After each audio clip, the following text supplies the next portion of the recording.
Previous year question paper की series में आज हम लोग आर्बिट्रेशन कंसिलिएशन एंड एडीआर का क्वेश्चन पेपर डिस्कस करेंगे। ये एलएलबी 4 सेम के स्टूडेंट्स के लिए है।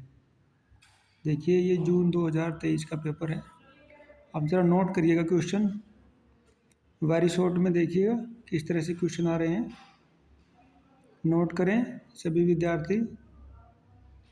ये कंसेप्ट बेस्ड क्वेश्चन है, सारे क्वेश्चन कंसेप्ट पर आधारित है।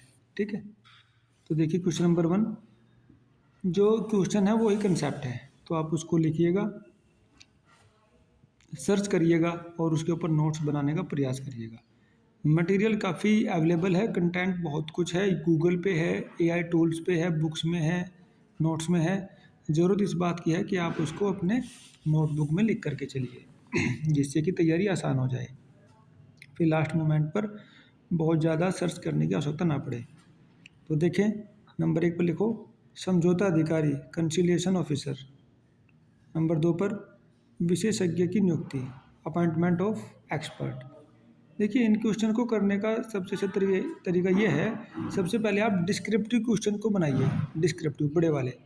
जब डिस्क्रिप्टिव क्वेश्चन बनेंगे तो उससे ही शॉर्ट क्वेश्चन निकलेगा और उससे ही वेरी शॉर्ट निकलता चला जाएगा, वो आसानी से आप लोग उसको कर लेंगे। देखिए अब क्वेश्चन नंबर 2-3 पे जाइएगा, मध्यस्थ की नियुक्ति अपॉइंटमेंट ऑफ आर्बिट्रेटर।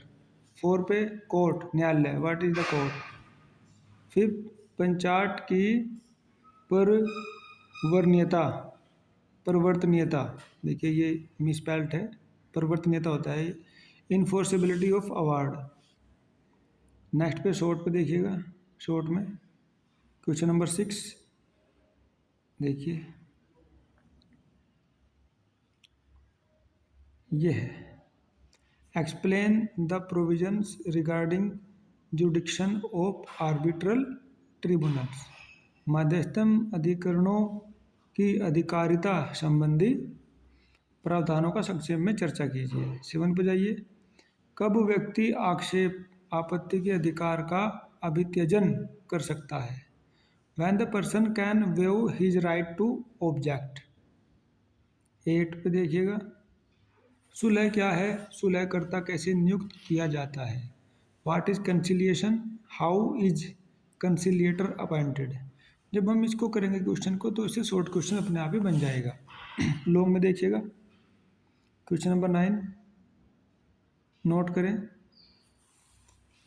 राष्ट्रीय विधिक सेवा प्राधिकरण के गठन तथा कार्यों की समीक्षा कीजिए। वेरी इंपॉर्टेंट क्वेश्चन है, बार बार रिपीटेड क्वेश्चन है, बार बार आ रहा है।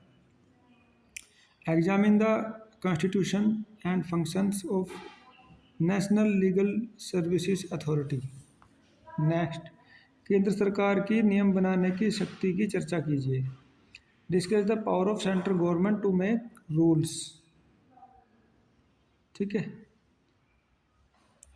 नेक्स्ट 11, नोट करें, मध्यस्थम तथा सुलह अधिनियम 1996, ये इंपॉर्टेंट है, यही एक्ट है, इसी एक्ट से पूरा पेपर बन रहा है। देखिए आप, मध्यस्थम तथा सुलह अधिनियम 1996 के अंतर्गत किन आदेशों के विरुद्ध अपील की जा सकती है।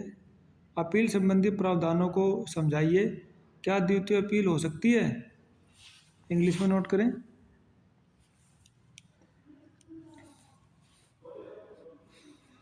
in which can does an appeal lie against an order passed under the Arbitration and Conciliation Act 1996. Discuss the provision regarding appeals and whether second appeal lies। तो आप इसको, जो ये आर्बिट्रेशन एंड कंसिलिएशन एक्ट है, इसको आप Google से download कर लीजिएगा, उसको देखिएगा, काफ़ी नॉलेज उससे मिलेगी। और ये थ्योरी वाला जो पेपर होगा उसके लिए भी अच्छा रहेगा और फिर वाइवा के लिए भी ठीक रहेगा। ठीक है, क्वेश्चन नंबर 12, भारत में दाम्पत्य विवादों को आपसी समझौते द्वारा सुलझाने संबंधी क्या व्यवस्था है। इस संबंध में न्यायालय का क्या दृष्टिकोण है। How has the legislation in India accepted matrimonial settlement. What is the approach of the courts. Important question है। 13 पे देखिए, जेनेवा अभिसमय पंचाट के अंतर्गत पंचाटों का परिवर्तन कैसे होता है? इसके लिए कौन सी शर्तें आवश्यक हैं और इसके अंतर्गत कौन से आदेश अपील योग्य हैं? ठीक है। तो how the enforcement of foreign award be made under the Geneva convention award? What are the essential conditions for it? State what order are applicable under its। ठीक है। तो इस तरह से ये हमारा क्वेश्चन पेपर पूरा बन जाता है।